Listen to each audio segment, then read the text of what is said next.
guys! Welcome to my channel. If you want to see the journey of my shortest haircut, just keep on watching.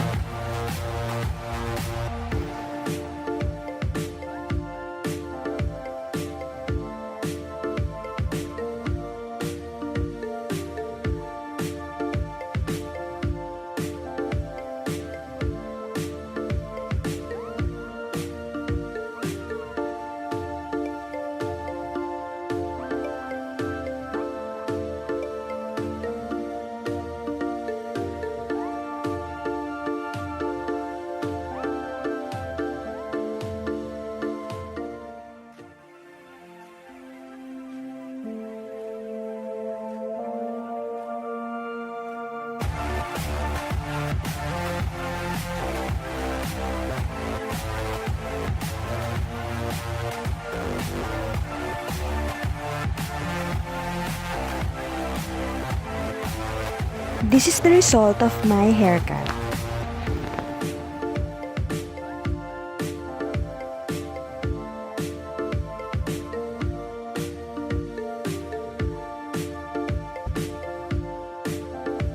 Since 3 months na rin naman nung last time ako nag-hair color, I've decided to do another one for this video. And all of the prices will be listed down below.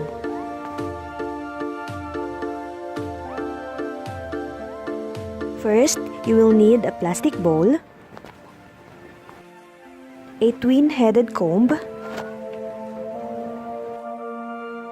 plastic earmuffs for your ear protection, and of course, our hair color.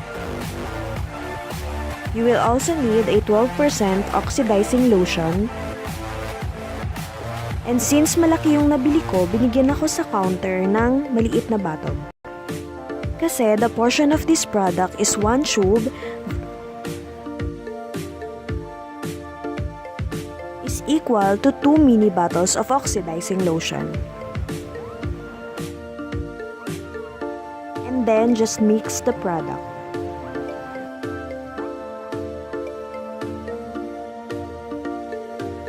Ito nga pala yung hair ko before doing all the process.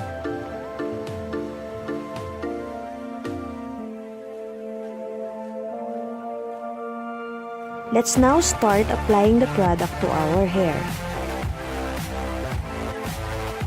Since we're just recoloring, nag-start na akong ilagay yung product sa mismong roots ng hair natin. And then, ibababad ko siya for a few minutes. Then, makita natin na nagkakaroon na ng changes yung color ng roots natin. And then after that, magsa-start na akong i-apply yung product hanggang sa tip ng hair natin. This is what it looks like after 20 to 30 minutes. Binalawan ko na yung hair ko and then I use a conditioner para malambot yung hair natin. And then patuyuin lang natin siya using our hair blower.